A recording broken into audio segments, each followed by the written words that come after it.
So, kumusta mga ka-Berks? Ayan, Paskong Pasko dito sa Inglaterra, pero papasok tayo sa trabaho. Ganito talagang buhay natin dito eh. Kailangan nating magsikap para may makain. Ayayay, papasok tayo sa work. So kapag Pasko mga ka-Berks dito, walang masyadong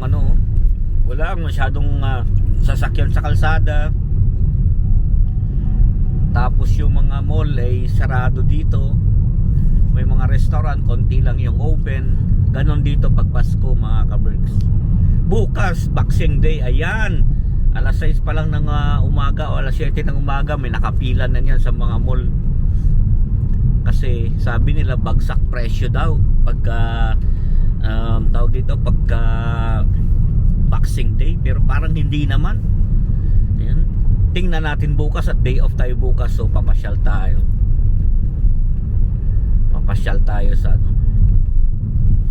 sa Cheshire Oaks.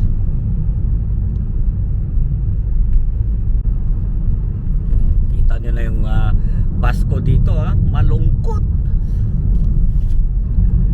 Buti na lang din hindi maulan, okay lang.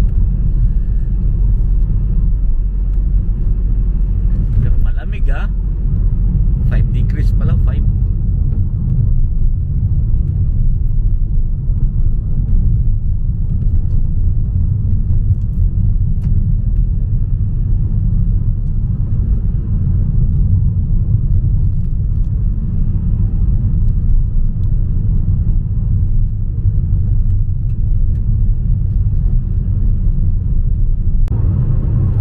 So magmo-motorway tayo at para pabilis-bilis tayo mga ka-Berks, wala namang traffic to. Ito ang tinatawag na motorway.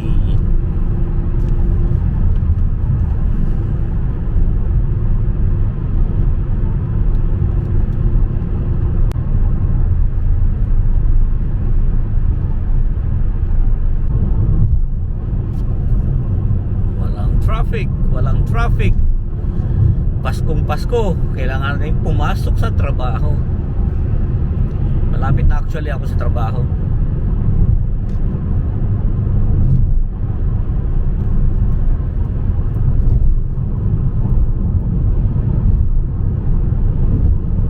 So ngayon mga ka-Berks, naglalakad na tayo papasok sa trabaho. Nagmamadali na tayo kasi 10 minutes na lang. Pero 2 minutes lang naman walk mula dun sa aking pinagparkingan dun sa likod. Dun kasi ako nagpa-park sa libre. Hindi pa ako nagpa-park dito sa hospital. Ayan. Dito muna tayo sa libre. So ganito talaga dito. Kahit Paskong Pasko, kailangan mong pumasok sa trabaho. Pero sabi nila, kasi first time ko mag-Christmas dito sa bago kong trabaho, sabi nila hindi naman daw busy. So yun, kaya okay din, di ba? Kasi mahirap, kasi tinanong kasi ako kung gusto ko, kung pwede akong pumasok ng Christmas. Syempre bago pa lang tayo, 3 months pa lang tayo, alam nga namang sabihin kong hindi ako pwede. Sabi ko sure, magtrabaho ako, di ba? Ganun syempre pakitang gilas tayo. Ayan, pumasok din ako kahapon 24. So ganun talaga. Pero ang maganda, dahil pinapasok na tayo, nagbaon tayo ng pansit. Marami akong baong pagkain dito. Patikibin natin ang ating mga kasama sa trabaho. Mabigat-bigat ng ating baon, no? Nagbaon tayong pansit, mixed seafood. Nagbaon din ako ng beef broccoli, no? Patitikimin natin ang ating mga kasama kung magugustuhan nila ang pagkain Pinoy mamaya. So yun, hiningal na ako kaagad. So itong hospital kung saan tayo nag-work, tingnan nyo mga ka-Berks, quiet. Ayan, konting-konti lang yung mga staff daw dito ngayon pagka ganitong Christmas. Lamig Yun, kasi konti talaga kasi daming parking ano, dapat dito lang pala nag-park sana.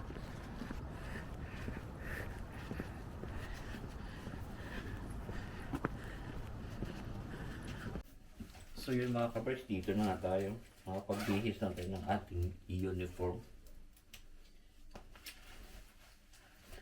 At syempre Christmas, di ba, pogi-pogi tayo. Susuot tayo nito. Di ba? Christmas naman eh. Merry Christmas.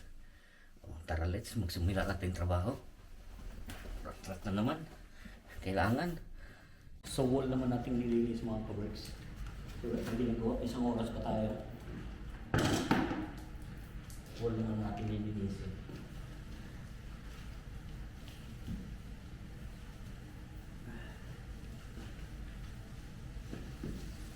Hanggang hour pa tayo. Kaya ito daw tigaan natin.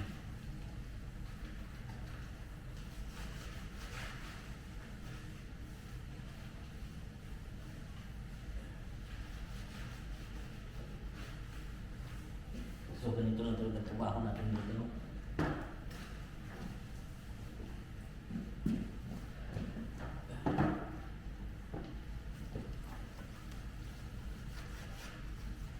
Is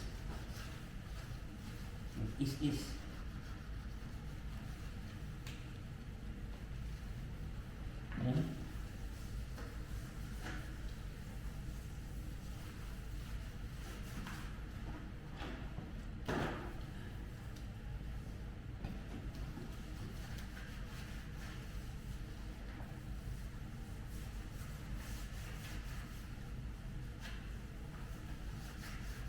So may nakita nila yung trabaho dito sa England, ano, mga ka-works.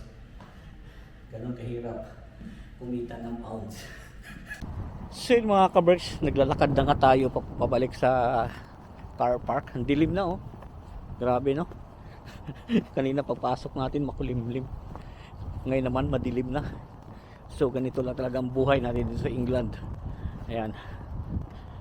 First time ko, again, kaya tayo ng video, first time kong ano doon, iniwanan ako lang mag-isa isang oras kasi may i-deliver pa, may ano pa sa isang word, kaya ako pinagdala ng pagkain. Di ba, siguro tinuturo na sa akin paano ba, kasi rotation ang rota namin, kaya ganun, hinayaan mo na akong ikaw lang kung gagawin mo ba, kung okay ba yung trabaho mo. Di ba, syempre naman kung ano yung bilin sa atin, gagawin natin. Ganun tayo ka ano sa ating trabaho, no? Ka-dedicated. Di ba? So, yun. Alam niyo na ang Pasko dito. Tahimik din. Ba't napunta doon? So, yun lang mga ka-berks. Dito na natin tapusin ang ating video. Hindi na naman makikita yung kagwapuhan ko. Lagi kong sinasabi sa inyo, keep us all safe. God bless us all. Magandang buhay. Thank you for watching.